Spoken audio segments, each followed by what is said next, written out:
in the moment. These are the decisive 2 weeks now of the whole season. So this is the situation, and this is it. John Southall, 5 Live. Hi Thomas, did you watch the Liverpool game yesterday? And if you did, what were your thoughts when the goalkeeper pops up in the last minute? Honestly, I came home in the afternoon, and then I checked on my... I switched through the telly. I saw 1-1 in the middle of second half, and I thought, oh, that's not a bad result. So I was a bit superstitious and did not follow. And when I checked on my phone, it was actually 95th minute and was still 1-1.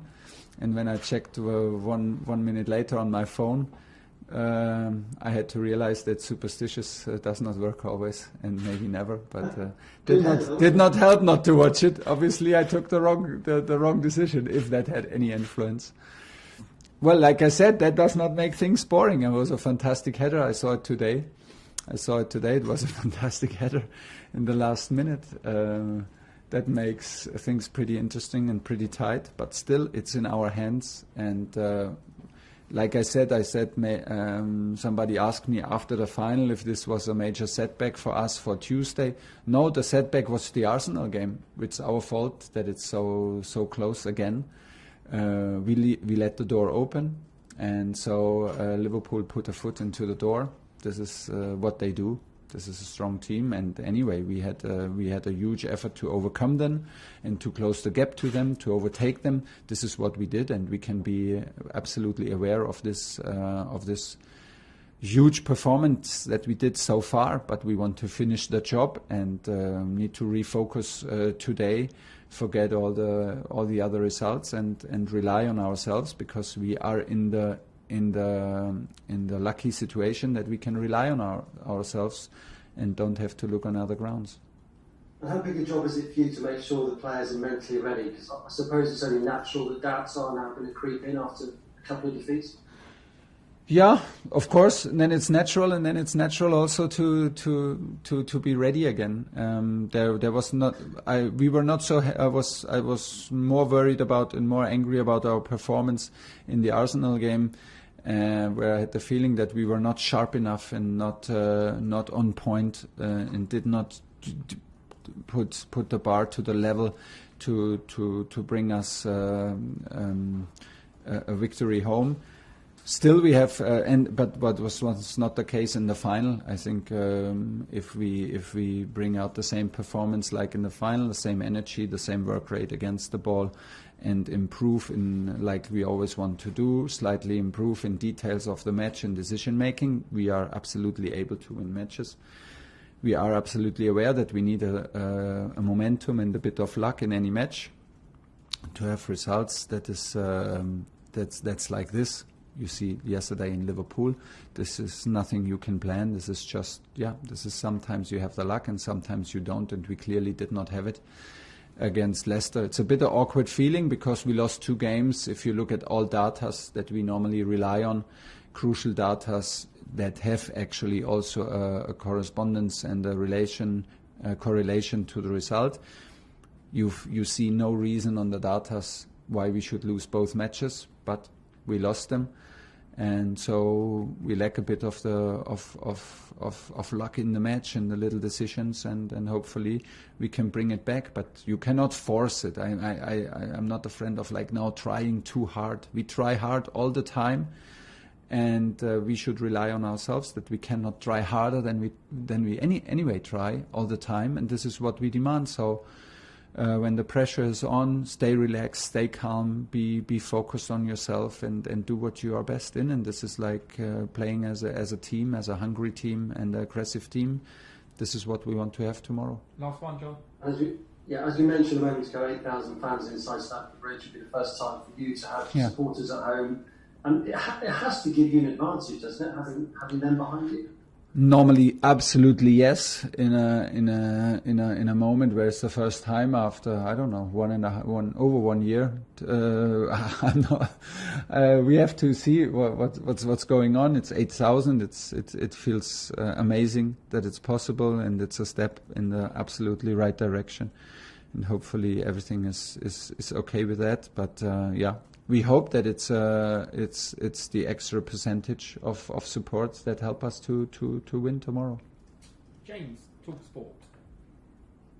Thomas, it's back-to-back 1-0 defeats. Are there any reoccurring themes that you feel that you need to get right in the next few weeks? I think we had a lot of games that we won 1-0 with the same performance, with the same attitude and the same statistics. And I'm not only talking about how many kilometers we run or the opponents or ball possession. I'm talking about the statistics that really count and that have a correlation to the result. Like I said, when I started, I will always try to be reliable with the players and look at the performance and try to criticize or praise them for what they did and not for what is on the scoreboard, because sometimes in football the result is not reliable and it's not sometimes not logical. And while we were winning the datas against Arsenal, but still I was missing a certain energy, a certain focus, and determination. Then we clearly speak about it with the team, and this is what we demanded and what we got 100% from the team in the Leicester game and in the FA Cup final. So no hard complaints and no hard feelings, and we are pretty disappointed about the result, but not about the way we behaved on the pitch. During the match, we can win the same match absolutely well deserved if we are a little bit more lucky and the decision in front of the goal, the decision like later in front of our offside goal are tiny decisions and not in our favor, and this is what you need. So fighting hard now for getting the momentum back, for having another clean sheet. It makes you realize that how tight the race is and how tiny the margin is that decide in football for win and loss. So nothing else has changed, and it is easier to handle your self-confidence and to be self-confident in moments when you constantly win. But this is the target, and come on, nobody needs to be afraid of this situation. This is what we worked for so hard, and here we come. One more, please, James. And you spoke there about luck, momentum. How do you get that back now for these next 3 matches? Do the same what we always do. Like I said, we were ready to win the game in the cup final, and I can also understand that after Real Madrid, the Manchester City game, and before a cup final, that there can be a bit of a drop of determination, a drop of focus for this Arsenal game. I have understanding. We don't want it. We never want it. We fight against this human. This human side to drop some percentage. We fight against it because this is our job to do it, but I can even understand it. And for Leicester, like I said, for Leicester I have no worries, I have no regrets. I saw my team fighting, I felt my team fighting, I felt my team defending on a extremely high level again. We can improve in decision making, we can improve in composure, but this is, let's be honest, not completely new to us since we are together. So, except for the result, nothing much has changed, and I'm not afraid to say that these are not deserved losses, but still they are losses, and it's always a bit of a challenge to cope with it. And so it's the next step in our development together, yes. Last question in broadcasting is Arkin Seller. Hi Thomas, you were talking about defending on a high level. I think one of the success stories has been Tony Rudiger this season, and he's playing with a mask as well, a broken face. Can you tell us a bit about his warrior spirit to play through that injury and how important he's been for you? And also, does that mean you're going to try and push for a contract for him in the summer as well? Well, nothing is better than what he's doing to fight for a new contract. If he wants to have a new contract, he has our full support.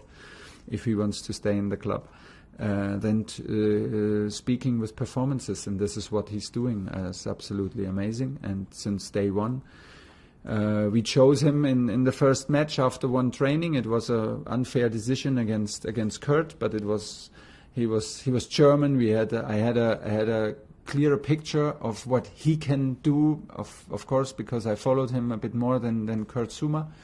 So it was an unfair decision, and it was like I had a clear picture of what I can ask of him and what he can be capable to deliver to a team. And he took the chance. It was not, since then, he is absolutely well deserved that he is in the team. He's kind of an aggressive leader. He has this natural aggressivity in him. He hates to lose. He is hard to beat in duels. He is very, very brave and full of energy in defending. And he's leading by example. He's, like I said, he has a very positive aggressivity in him, and this is what we like. And when he can channel all this into top performances like he does now, we are all very, very happy to have him.